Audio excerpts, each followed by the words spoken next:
कभी सोचा है कि किसी कंपनी की फाइनेंशियल स्टेटमेंट्स में जो नंबर्स हमें दिखते हैं, उनके पीछे एक छिपी हुई कहानी भी हो सकती है? एक ऐसी कहानी जो बताती है कि कंपनी भविष्य में क्या करने वाली है, क्या छोड़ने वाली है। आज हम इंड AS 105 को समझेंगे, वो अकाउंटिंग स्टैंडर्ड जो इसी छिपी हुई कहानी को सबके सामने लाता है। तो आज हम क्या क्या देखने वाले हैं? सबसे पहले हम उस कंफ्यूजन को समझेंगे जिसे ये स्टैंडर्ड दूर करता है। फिर हम इसके नियमों में थोड़ा डीप डाइव करेंगे। ये देखेंगे कि इन संपत्तियों की कीमत कैसे तय होती है, डिसकंटिन्यूड ऑपरेशंस का मतलब क्या है, और आखिर में ये सब हमारे लिए इतना जरूरी क्यों है। चलिए इसे एक सिंपल से उदाहरण से समझते हैं। सोचिए, एक बहुत बड़ी कंपनी है जो कारें बनाती है। अब वो अचानक फैसला करती है कि अपनी बाइक बनाने वाली यूनिट को बेच देगी। अगर ये बात साफ साफ न बताई जाए तो किसी भी निवेशक को लगेगा कि कंपनी का पूरा कारोबार ही अच्छा चल रहा है, जबकि असल में वो अपने बिजनेस के एक हिस्से से बाहर निकल रही है। बस यहीं से सारा कंफ्यूजन शुरू होता है। और यही तो असली सवाल है। जब कंपनी की रोज की कमाई और किसी बड़ी फैक्ट्री को बेचने से मिली एक बार की कमाई सब एक साथ मिल जाएं, तो क्या होता है? कंपनी की असली परफॉर्मेंस का अंदाजा लगाना मुश्किल हो जाता है। ये कुछ ऐसा है जैसे सेब और संतरे को एक ही टोकरी में रखकर तौलना। तो इस प्रॉब्लम का सोल्यूशन क्या है? इसी के लिए बना है इंड AS 105। इस स्टैंडर्ड का काम ही यही है कि वो उन संपत्तियों को अलग करे जो बिजनेस में चल रही हैं और उनको जो अब बिकने वाली हैं। मतलब जो जाने वाला है उसे चल रहे बिजनेस से अलग कर दो। इसका मकसद बड़ा सिंपल है। जो संपत्तियां बिकने के लिए रखी गई हैं उनके लिए साफ साफ नियम बनाओ, और जो बिजनेस बंद हो रहा है उसे चलते हुए बिजनेस से अलग दिखाओ। इससे होता यह है कि कोई भी फाइनेंशियल स्टेटमेंट्स को देखकर कंपनी के भविष्य का बेहतर अंदाजा लगा सकता है। ये स्टैंडर्ड सोचने के तरीके में एक फंडामेंटल शिफ्ट लाता है।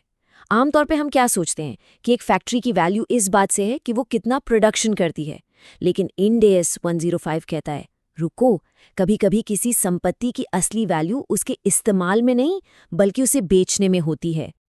तो सवाल यह है कि कोई भी संपत्ति हेल्ड फॉर सेल की कैटेगरी में आ कैसे जाती है? ऐसे ही नहीं, इसके लिए एक प्रॉपर चेकलिस्ट है, कुछ सख्त नियम है। चलिए देखते हैं। इसमें दो सबसे जरूरी शर्तें हैं जो नॉन नेगोशिएबल हैं। पहली, संपत्ति को उसकी मौजूदा हालत में, मतलब एज इज, तुरंत बेचने के लिए तैयार होना चाहिए। और दूसरी, उसकी बिक्री हाईली प्रोबेबल यानी बहुत ज्यादा संभावित होनी चाहिए। अब ये हाईली प्रोबेबल का क्या मतलब है? इसका मतलब है कि मैनेजमेंट बेचने के लिए पूरी तरह से कमिटेड है, एक एक्टिव प्लान के साथ खरीदार ढूंढा जा रहा है, एसेट की कीमत भी वाजिब लगाई गई है और ये उम्मीद है कि बिक्री 1 साल के अंदर अंदर पूरी हो जाएगी। ठीक है, तो मान लीजिए कि एसेट क्लासिफाई हो गया। अब आगे क्या? अब आती है सबसे इंटरेस्टिंग चीज, इसकी कीमत कैसे लगाएंगे? और इसका रूल सच में काफी अलग है। रूल बड़ा सिंपल सा है। दो वैल्यूज का आमना सामना होता है। एक तरफ है एसेट की बुक वैल्यू, यानी जो किताबों में उसकी कीमत है, और दूसरी तरफ है उसकी फेयर वैल्यू, जिसमें से बेचने का खर्चा हटा दिया गया हो, मतलब असल में बेचने पर हाथ में कितना आएगा। कंपनी को इन दोनों में से जो भी कम हो उस पर एसेट को दिखाना पड़ता है।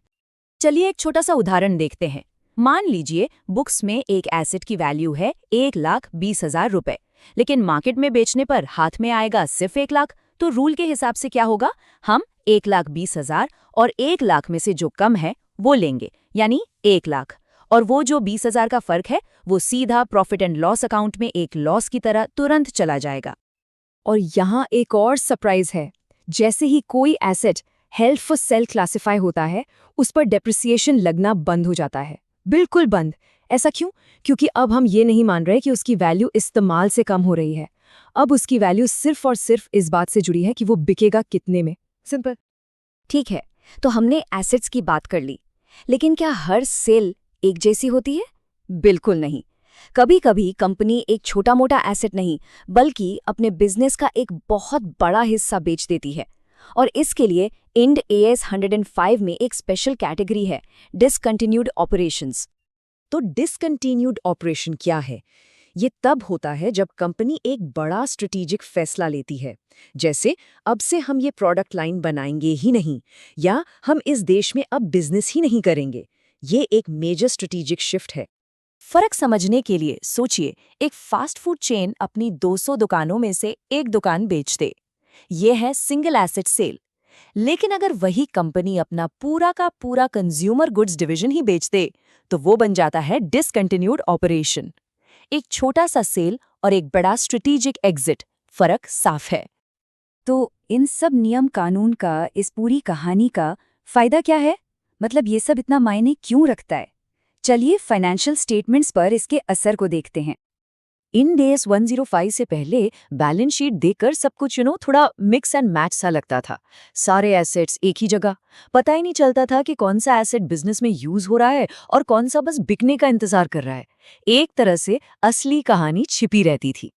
लेकिन इंडिया 105 के आने के बाद पिक्चर एकदम क्लियर हो जाती है।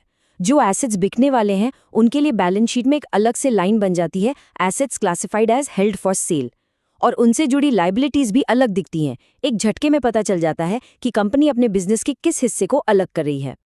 तो कुल मिलाकर इस स्टैंडर्ड से हमें 3 बड़े फायदे मिलते हैं। पहला, क्लैरिटी, यानी साफ साफ पता चलता है कि क्या चल रहा है और क्या बंद होने वाला है। दूसरा, प्रिडिक्टेबिलिटी, आगे के कैश फ्लो का अंदाजा लगाना आसान हो जाता है। और तीसरा, ट्रांसपेरेंसी, खासकर जब कंपनी कोई बड़ा स्ट्रेटेजिक फैसला ले रही हो।